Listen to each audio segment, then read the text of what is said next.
E saíram duas novas pesquisas nessa segunda, a do Instituto Atlas e a do IPEC. Eu sei que tem muita coisa para comentar aqui, porque afinal rolou muita coisa nos últimos dias. Mas não se esqueça que o nosso canal não é um canal de política. A gente até tem pensado em separar as coisas, mas isso vai ficar um pouquinho lá para frente. Então, vamos aos dados da pesquisa. Na pesquisa Atlas, Lula mantém a liderança e está com 53% dos votos válidos. Com a margem de erro aplicada, o Lula fica com algo entre 51% e 55%. Bolsonaro está com 47%, variando entre 45% e 49% com a margem de erro. Em comparação com a semana passada, isso se manteve na mesma. Os dois estão variando dentro da margem.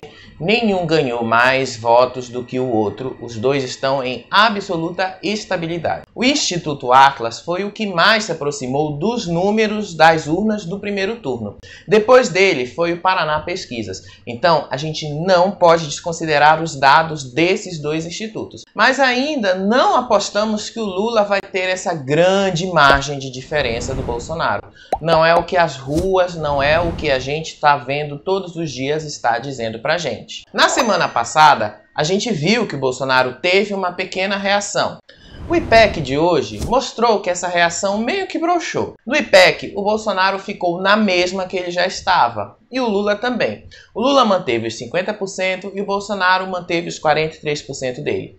Nos votos válidos, o Lula também ficou com 54% e o Bolsonaro com 46%. Esse é um cenário de completa estabilidade há dias da próxima eleição, sem nenhuma mudança. Mas vamos lembrar uma coisa. Nenhuma dessas pesquisas detectou ainda o que aconteceu no domingo, que foi lá o Roberto Jefferson, e não detectou ainda os efeitos da suspensão dos empréstimos para o Auxílio Brasil, que foram suspensos pela Justiça desde sexta-feira. Porque afinal, auxílio não é renda e você só pode pedir empréstimo em qualquer banco que seja se você tem uma renda e comprovar que você pode pagar. Os dados que mais importam para indicar alguma movimentação, tanto do Lula quanto do Bolsonaro, que a gente vê além desses números da pesquisa, é o dado da aprovação do governo dele e o da rejeição a ele. Na semana passada, o Bolsonaro tinha conseguido baixar a rejeição dele de 50% para 46%. Nessa semana, a rejeição dele já aumentou para 47%. A aprovação do governo dele diminuiu. Era 38% na semana passada e caiu para 36% agora,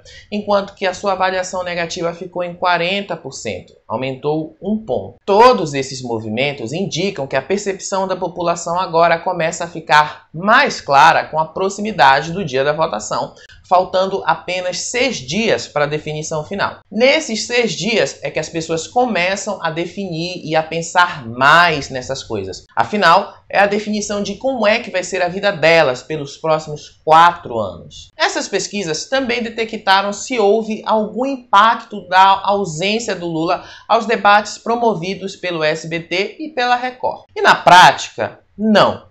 Em ambos os programas dessas emissoras, Bolsonaro foi entrevistado pelos jornalistas que estavam lá. Mas o impacto na audiência dessas emissoras foi muito pequeno e não chegou nem perto ao que o debate da Band alcançou há 2 semanas atrás. A aposta do Lula e do Bolsonaro está nesse último debate, que é o da Globo, que vai acontecer no dia 28, é o mais importante e é o que pode fazer com que os votos virem ou não. Para esse debate da Globo, o Lula precisará estar bem melhor treinado, especialmente se o debate lá da Globo for igual ao que rolou na Band, com aquele tempo livre para eles dialogarem e usarem da maneira que for mais conveniente para eles. Agora, se for aquele estilo mais engessado, como normalmente as coisas na Globo são, vai ser um debate mais controlado, com um ambiente mais propício para o Lula se sair melhor. Vamos ver como a Globo vai fazer isso. A Globo ainda não disse como é que vai ser o formato dela. As demais pesquisas que saírem ao longo dessa semana já irão mostrar o impacto da prisão de Roberto Jefferson na campanha do Bolsonaro. No domingo, a prisão do Roberto Jefferson se transformou em um circo com direito a tiros em agentes da Polícia Federal, além do uso de um armamento pesado e proibido para uma pessoa comum ter acesso. A prisão do Roberto Jefferson também fez os aliados de Bolsonaro ficarem confusos sobre se eles deveriam defender ou se eles deveriam dizer que o Jefferson era um aliado do PT. Do patriota morrer sozinho. Eu consegui falar com a assessoria do nosso presidente. O presidente já tomou a decisão de mandar as Forças Armadas proteger o nosso Roberto Jefferson. E graças a Deus, vamos somente orar para que as Forças Armadas cheguem a tempo, para que as Forças Armadas consigam proteger esse patriota, para que o sangue de um patriota não seja derramado inocentemente nesta nação.